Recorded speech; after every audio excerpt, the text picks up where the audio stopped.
Olá, bem-vindos ao PGCM, Pequeno Guia do Colecionador Multimídia. Eu sou o Vinícius e esse aqui é o Zuki. A gente hoje vai falar sobre trilhas sonoras de videogame em vinil.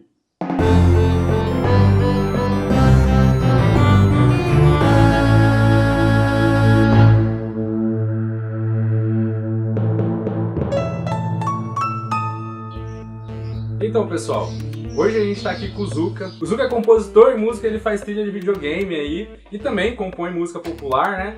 Vou deixar alguns links aí embaixo na descrição do vídeo para vocês conferirem o trabalho dele.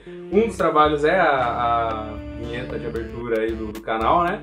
E eu trouxe ele aqui pra gente começar a falar um pouco mais sobre videogame, que é um dos pontos aí também do canal, né? Então, pra vocês terem ideia, quanto tempo a gente tá pra fazer esse vídeo, desde que eu fiz essa vinheta pra ele, que eu tô cobrando ele, tinha games lá no final da introdução, eu botei um barulhinho no games, e esse eu não falo de game nunca, então acho que é bom a gente começar a falar. Pois é, em algum momento a gente tem que falar disso aí. A gente tem uns 3 vídeos de games só aqui no canal. Pouco, tem pouca coisa. E como ele fica no vinil, eu trouxe Vinícius de games, assim é um jeito de obrigar ele a falar, não tem outro jeito de escapar. A gente vai vincular uma coisa na outra aí, né? Mas a ideia também é mostrar depois, ele tem uma coleção muito grande também de game vintage, né? Então assim, tem bastante game antigo e edições bem legais, importadas e tal, a gente vai tentar mostrar um pouco aqui também.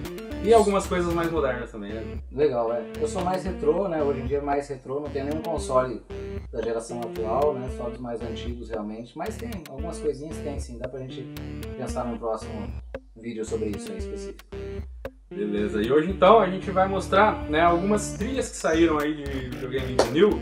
E o que acontece, né? Com esse retorno do vinil aí, né? Acho que também as pessoas pegaram aí esse gancho e acabaram reeditando trilhas sonoras de games antigos, né? Principalmente os que a gente vai mostrar hoje da fase de 8 bits, em vinil, né? E com artes especiais e tal. E a gente vai falar primeiro de uma empresa que está fazendo isso aí, que é a Mondo, né? Então o Zuka vai falar um pouco dessa Mondo pra gente aí. Então, essa Mondo ela é uma empresa que começou fazendo camiseta e pôster para filme, né? Nos anos 2000 aí. E o foco dos caras sempre foi ter um trabalho de arte original, produzir alguma coisa original para os filmes e não só comercializar as coisas que já existiam, né? Então eles começaram desse jeito e começaram a ter uma reputação boa com função dessa produção das artes originais. Eu acho que teve até o diretor do Labirinto do Fauno, do Del Toro, que gostou muito do trabalho deles, começou a usar a arte deles como se fosse uma arte oficial, e a partir desse momento eles começaram a ganhar mais liberdade para trabalhar com as IPs, né, os trabalhos originais das outras empresas aí, produzir coisas, né. E depois expandiram, chegaram nessa parte de discos de vinil, a princípio com trilhas de filmes, né, e hoje eles fazem essas trilhas de games também, que é um mercado que está se expandindo junto com a volta do vinil. Eu acho que trilhas no Japão sempre venderam, nos anos 90, desde o começo dos CDs, essas trilhas sempre foram comercializadas ou vinham de brinde junto com algumas edições dos jogos, edições especiais, né? Mas agora a gente está chegando nesse ponto do vinil também aqui nas trilhas de games, né? Eu acho que uma coisa legal de falar, a princípio, não sei se o público conhece, né? Se joga, o pessoal tem contato com isso, mas assim, o que esperar dessas trilhas no vinil, né? Porque a primeira geração de games que passou a ter trilha sonora original, composta para esses games, ainda era uma geração que não tinha recursos para imitar um instrumento musical, né? Então essa geração de 8 bits, que inclui o Atari, o Nintendo, o Master System, né, pela Sega e outros consoles também, é uma geração que o hardware gerava formas de onda para produzir os sons, mas isso ainda não era um instrumento. Então na prática você vai escutar esses áudios e eles vão soar parecidos, porque os timbres são parecidos, são formas de onda, triangular, quadrada, senoidal, etc. E isso só mudou a partir dos 16 bits, que é a geração seguinte. Então assim... E nem assim também era tão perfeita, não, né? Porque, na imitação verdade, do hardware, você ainda sentia ali, tinha uma guitarra ou um trombonezinho, mas ainda era bem, assim, bem ruinzinho. Com certeza, igual o tecladinho de churrascaria, entendeu? É aquele tecladinho que imita o som do instrumento original, quer dizer, é um sintetizador, né? Então ele é um imitador do som do instrumento original. Isso só mudou a partir do Sega CD, que era um periférico do Mega Drive que lia CD E ali passou a poder ser possível ter um áudio gravado de verdade de uma orquestra ou de uma banda, e isso aí ser acessado a partir do jogo, né? Mas então, quer dizer, essas trilhas anteriores a isso, elas são trilhas que têm um som de coisa retrô hoje, né? A gente identifica isso, quer dizer, tem a mesma sonoridade, mas as composições são completamente diferentes, né? Porque as composições tinham que direcionar o estilo da ação que ia acontecer, ou o estilo da história que ia passar, né? Então o foco principal eu acho que é nas composições, não tanto nos arranjos, porque nem tinha tantos recursos na época. Então acho que isso é uma coisa legal da gente falar para a expectativa das pessoas, né? O que a gente vai ouvir, né? Para mim é esse. Uma observação aí, né, no site da Mundo, né, igual que ele falou, eles começaram vendendo camisetas, o site deles é Mondo, né, Mondo com O, Mondo Tees, né, de camisa, né, de t-shirt. Né? Então, né, até no nome do site eles ainda carregam ainda esse início deles aí, né. Uhum. E eles têm... Você sabe quando que eles começaram a fazer? Primeiro acho disco? Que, assim, a loja acho que começou em 2004, Uhum. O vinil deve ter sido uns 2 anos depois, por aí. Mas primeiro trilha de filme, né? Então de game demorou mais um bom tempo. Eles licenciarem, né, esses produtos para poder lançar demorou um tempo. E qual que foi então a primeira trilha que eles fizeram? A primeira trilha eu tenho ela aqui. Posso mostrar já? Pode. Esse aqui é a trilha do primeiro Castlevania de Nintendo 8 bits. Foi lançado em 2016 isso aqui. É um disco de 10 polegadas e tal. E ele vem nessa... Acho que a primeira coisa bacana são as artes originais, né? Eles fazem questão de contratar um artista específico para fazer essas artes. Então não são artes que já existiam. São coisas que você só vai encontrar nessa loja. Eu acho bacana eles fazerem esse obi aqui também, que é como se fosse um CD, um disco japonês, né? Como se fosse uma coisa original do Japão. Então, geralmente eles vêm com essa marcaçãozinha aqui, né? Foi em 2016 isso aqui. Eu vou mostrar, né? Vai estar rolando também, enquanto a gente está falando do disco aí, a imagem, né? Que eu vou fazer separado aí de cada disco, né? Um ponto de visão melhor aí, para vocês verem os detalhes das artes, são muito bonitos. Aí geralmente ele tem um gatefold aqui, você abre. Aqui, por exemplo, tem o mapa do castelo, né, no primeiro jogo. Enfim, depois o Vini bota aí uma imagem bacana pra ver aí, mas em geral é assim, tá? E os discos normalmente saem com uma edição limitada, com vinil colorido, né? E depois uma edição comum de vinil preto e... Essa sua é qual, né? Essa primeira, eu acho que já é do pretinho, mas tem... Ó, essa aqui já é uma edição comum. Teve outros que eu comprei na edição limitada no lançamento. Esse daí, vocês viram o tamanho de 10 polegadas, né? E a rotação que eles utilizaram nesses jogos aí, nessas trilhas de jogo, né? Foi de 45 RPM. A gente estava meio que discutindo isso, por que foi feita essa escolha, né? Do 45 RPM. Até porque depois a gente vai mostrar uma outra trilha aí que ela ocupa 2 discos e se fosse 33 poderia ficar num disco só. Eu acho, né, eu falei pro Lucas, eu acho que até para conseguir uma gama maior porque quando você tem o 45 RPM você consegue mais fidelidade, né, no som, né, apesar de ele ocupar mais espaço ali no disco, mas a fidelidade é maior, porque o detalhe do suco ali que vai estar sendo transcrito ali é bem maior, né, então acho que eles fizeram até para conseguir uma qualidade maior do som, que é muito boa, que a gente ouviu aqui, e é sensacional, né. A impressão que eu tenho é que nessa masterização, de repente, tem alguma coisinha de reverb, assim, de ambientação. Que não tinha no original tinha no jogo. No áudio original, né? E tem uma outra faixa que eles colocam também alguma coisa de efeitos sonoros do jogo, né? O chicote, a explosão, o coração, né? De vida e tal. E aí eles fizeram um arranjinho estéreo, né? Com esses efeitos no áudio aqui, que é uma coisa que também não tinha, pelo menos no Nintendo 8 bits original, não tinha estéreo ainda, né? Então o áudio original era mono, fica chapado no fundo, e eles fizeram em alguns momentos alguma coisa de arranjo para aproveitar o estéreo do disco, né? Mas além do áudio original, né? Mas no geral também as músicas todas elas são em mono, né? Em 8 bits sim, né? Normalmente era produzido em mono, não tinha nem e no disco está em mono também. E no disco está em mono também, tá? O áudio do disco, da trilha em si, da música em si, tá bem próximo, fora essa talvez alguma coisinha de ambientação parece que tem, que engorda um pouco mais, né? Mas assim, tá bem fiel. Desse Castlevania aí, né? Você tinha me falado que teve a compositora, né? Quem compôs a trilha desse primeiro jogo do Castlevania foi uma mulher.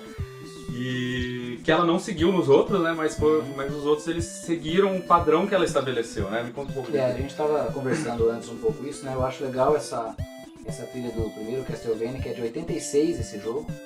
Então assim, é bem cedo, né? Porque praticamente a primeira trilha marco zero para trilha sonora de games é a trilha do Super Mario Bros. De 85, é um ano antes. Antes disso a gente tinha algumas trilhas esporádicas, muita coisa que nem era original. Às vezes o cara fazia no código um áudio de uma música que era domínio público, etc. Usava nesse sentido, ou fazia vinhetas muito curtas, então ainda não tinha uma trilha propriamente desenvolvida para jogo. Então o Koji Kondo, que é o compositor da Nintendo nessa época, fez essa trilha do Mario em 85 e ali você tem a pedra fundamental de tudo que é composto em trilha de game depois, né? O Overworld, o Underworld, né? Debaixo d'água, a hora que vai acabar o tempo a música acelera, a hora que você está invencível você tem um tema para isso. E criou os padrões, né? Que foram usados até hoje, que até hoje existem, né? Quer dizer, é a hora que a mídia game começa a se diferenciar da mídia cinema, vai. Que até então você poderia considerar, eu tenho uma imagem, boto um som nessa imagem. Só que o game tem interatividade, né? Então você tem que também lidar com isso, que hora que o cara no controle vai correr ou andar para trás ou entrar num outro ambiente. Então ele definiu a linha mestra para tudo isso que aconteceu na sequência, né? E a Kinuyo Yamashita, que é a compositora do Castlevania, um ano depois só, eu acho que ela é uma das mais importantes dessa fase, porque ela conseguiu fazer uma trilha de ação voltada para o terror. Porque tem muitas trilhas excelentes dessa época que são puramente de ação. Você vê que é uma trilha composta para ser uma banda de rock. Você poderia tocar com guitarra, baixo, bateria e daria certo normalmente, né? A trilha do Mega Man é assim, que é uma franquia, né? A trilha do Ninja Gaiden é uma outra franquia e é assim. Quer dizer, são trilhas de ação, mas que não tem necessariamente alguma coisa relacionada ao ambiente. E a Kinuyo conseguiu colocar essa questão do terror, né? A tensão, né? O suspense dentro dessas trilhas também. Então acho que é um trabalho que originou um monte de outras coisas depois. Comentei com ele, depois ela foi pra Capcom, trabalhou com a série do Mega Man também, Mega Man X mais pra frente. Mas acho que o trabalho fundamental foi esse primeiro que definiu como é que ia ser a trilha de terror em game, vai. Acho que essa é a ideia. Tem uma coisa do barroco, influência clássica, né? E a partir daí teve vários outros tipos de desenvolvimento, mas acho que o crédito principal é dela, né? E ela desenhou como é que a coisa ia ser. Então tem essa primeira trilha de 86, ela é dela, né? Um problema dessas trilhas da Mondo, até comentei isso com o Vini também, é que eles adquiriram os direitos da Konami e na época as empresas não diziam quem eram os compositores, os nomes das pessoas que estavam trabalhando, nem o compositor, nem o cara que fazia arte visual, nem o cara que fazia código, até por medo dessas pessoas serem contratadas por outras empresas. Então eles escondiam o jogo. Eles escondiam, então o cara assinava qualquer coisa lá. Se você jogar o Castlevania e terminar, você vai ver que tá lá áudio James Banana, um codinome nada a ver, completamente aleatório, e é essa mulher que compôs. Então aqui na Mondo eles estão com essa definição, Konami Club. Então assim, você não sabe exatamente quem é o compositor, quem que trabalhou, porque eles mantiveram a tag original da Konami, da produtora. Então, né? Você não acha esse crédito no disco, né? Você não só acha vai esse crédito no disco, você vai ter que cavar isso aí. Isso aí. A gente tem outras empresas, talvez a gente faça mais vídeos depois, que tem esse foco em dar o crédito para quem eram essas pessoas que estavam trabalhando, quem eram os compositores, quem eram os programadores. Então acho que é um foco diferente até de desenterrar o dono da obra para poder dizer quem foi e conversar com a pessoa, né? Aqui realmente é um áudio licenciado, né? Então essa informação não é tão completa nesse sentido, tá? E depois desse aqui tem o segundo, né? O Castlevania 2. Mesmo formato, tá? Tem o Obi também, tem arte original também, bem bacana. E essa trilha é uma trilha até mais curta do que a do primeiro jogo. Então aqui eles fizeram o lado A com a trilha do Nintendinho e o lado B com a trilha do Famicom Disk System. Esse jogo saiu também para Famicom, que era um disquete e tal. Então esse disquete tinha outra forma de guardar os dados e o áudio também era diferente por isso. Melhor ou pior? Eu acho pior. Não sei se é porque a gente começou jogando do Nintendinho primeiro, criou uma base e tal, né? Eu acho que o arranjo acaba sendo diferente, obriga a ser diferente, então você perde alguns elementos, ganha outros, mas é um áudio menos punch, né? Ele é menos na frente, ele fica mais apagado, a timbragem é menos limpa, né? Mas é característica do hardware mesmo, enfim, de repente tem uma nostalgia diferente para quem jogou do Disk System, né? Primeiro e depois jogou do Nintendinho, né? Mas enfim, e é um jogo que teve diferenças porque o disquete já salvava, né? Era uma coisa que na época não existia ainda, né? Continuar o progresso no outro dia, então é um jogo que teoricamente já foi feito para o disquete, para poder salvar e tal. Depois a versão do Nintendinho já tinha uma password, uma outra forma de acessar, né? Mas essa trilha eu considero, acho que assim, dos Castlevanias antigos, né? Pré-Symphony of the Night, que é do PlayStation 1, isso aí é outro capítulo da história, é a trilha que tem os melhores arranjos, assim. Então eles já conseguiram simular delay, reverb e coisas mais complexas no hardware mesmo do Nintendinho, né? Essa aqui no dia que a gente tava ouvindo, eu acho que até a tensão da coisa do terror tem mais nesse do que na primeira. Aparece mais, né? Quer dizer, e é um super trampo de código mesmo, de programador, que o cara só tinha 3 canais disponíveis para fazer melodia. Isso aí era o limite do hardware, né? Além de um canal pro ritmo. Então às vezes o cara tinha que sacrificar um canal de melodia para fazer um eco do outro canal. Então super limitado e acho que o nível de qualidade que atingiu essa trilha aqui em 8 bits é inigualável até hoje, assim, em termos de arranjo e de capacidade de tirar o máximo do hardware, né? Então acho bem bacana essa trilha aqui também por isso, pela qualidade da produção mesmo. Legal.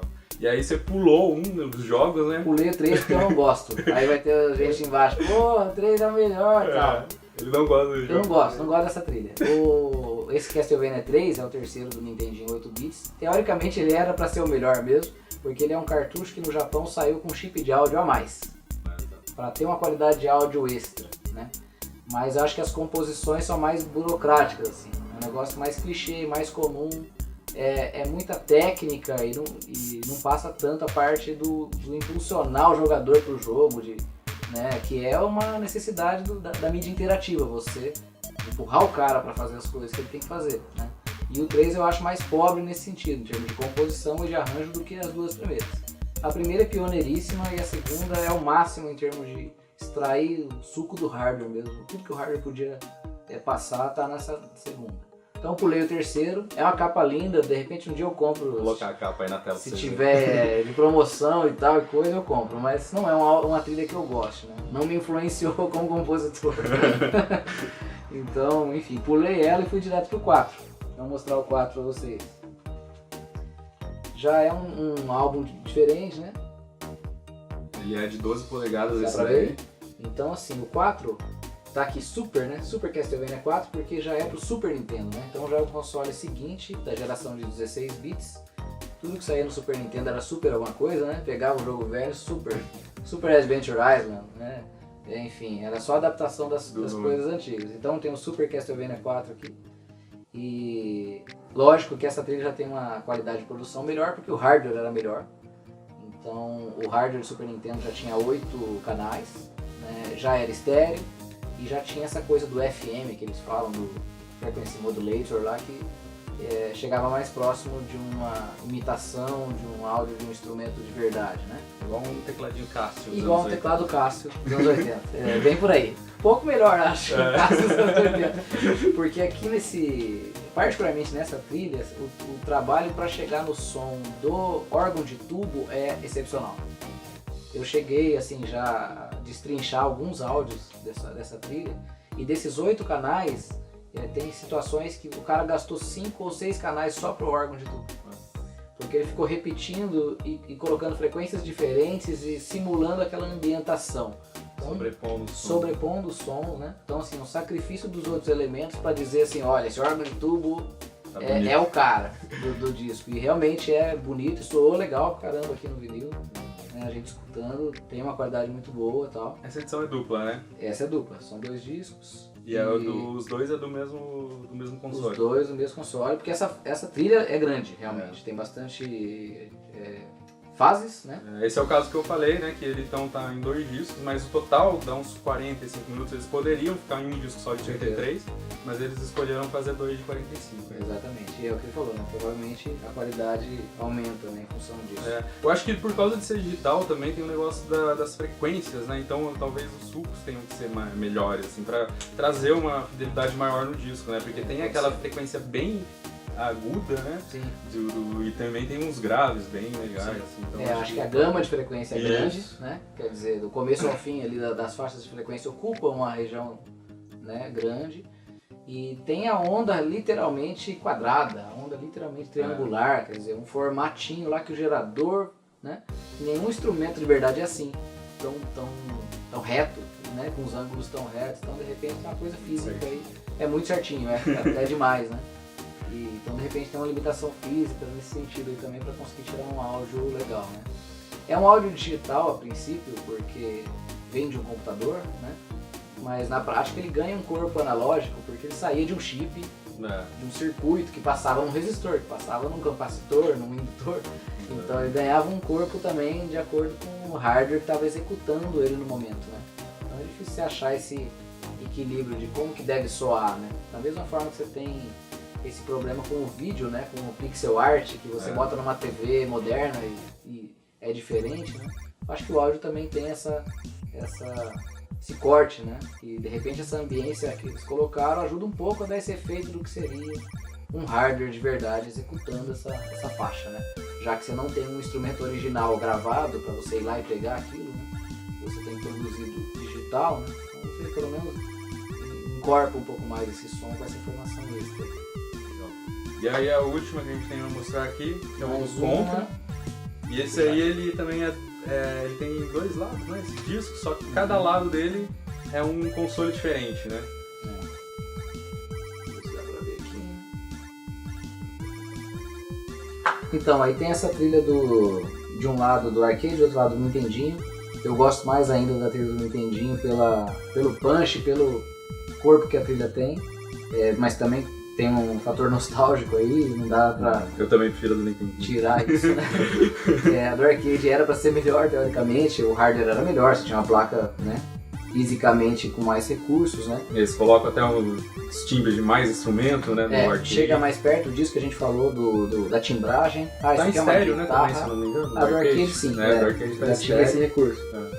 E tem essa coisa da timbragem, isso aqui é uma guitarra, isso aqui é uma bateria, isso aqui é um baixo, isso aqui é um teclado, quer dizer, dá pra você já começar a identificar os instrumentos, mas ela tem um rachado, assim, no final, ela soa mais áspera, né, mais agressiva, cansa mais de ouvir, eu não entendi, é mais purinha, né, o som sai mais limpinho, né. Então, mas é gosto do freguês, né, enfim, é legal, a trilha é curta, então é legal os caras aproveitarem, né, colocar do outro lado a outra versão, você escuta dos 2 jeitos. Aqui no caso, inclusive, chega a mudar algumas faixas, porque no arcade, por exemplo, tem uma tela de ranking, né? Quem que fez mais ponto no fliperão, por exemplo, isso eu não entendi. Então tem um áudio específico para essa tela, uma faixa diferente, uma faixa a mais, né? Então, assim, algumas informações que vale a pena você ter na mão e comparar e poder trocar, né? Acho que é válido também.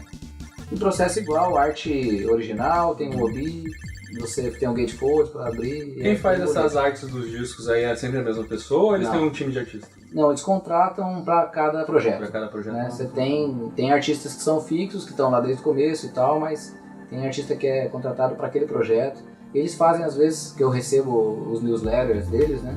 Fazem, às vezes, pacotes com vários itens para o mesmo produto. Então, tempo atrás saiu Pantera Negra, por exemplo, aí tem um pôster, aí tem o pin, né? Aqueles broches, né? Então você tem caneca, sei lá, itens de merchandising feitos pelo mesmo artista, né? Então gera um pacote ali de obras que tem a ver. E tem as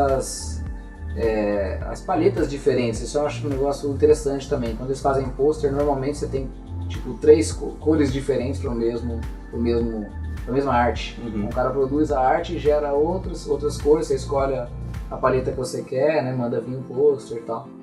Então é bacana isso. Também personalizável, né? Tem uma opção de trabalhar com outra paleta. Ou é preto e branco, tem uma parte que tem cor e tal, e essa parte muda, enfim, umas artes legais. Depois a gente também pode botar algum link aí, alguma coisa pra vocês darem uma pulsadinha lá. E esse disco, esse aqui foi um dos que eu comprei, que é colorido, né? Daqueles E a gente escutando aqui, a gente viu que ele deu uma pipocada. Tem momentos aqui. Não, acho que foi no outro, hein? Foi no outro? Foi no Castelo. Que ele é splatter. Aqui tem o splash mesmo em cima, né? Esse aqui é um dos que tem essa, que é limitado e tal, que tem esse splash, né? Essa cor jogada em cima dele. O pessoal chama de splatter vinyl, Splatter, né?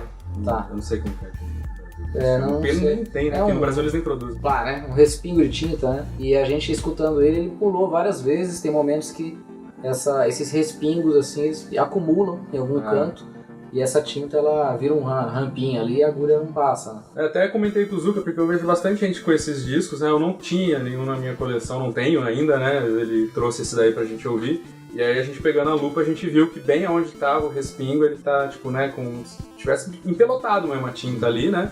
E não sei se você tem aí um disco nesse tipo de acabamento, comenta aí se você teve algum problema relacionado a isso, ou se de repente é um problema da prensagem desse disco, né? Sim. Se pode ser que outras fábricas eles não tenham esse consiga problema. fazer isso sem esse problema. Sem esse né? problema. Uhum. Pode ser que aconteça.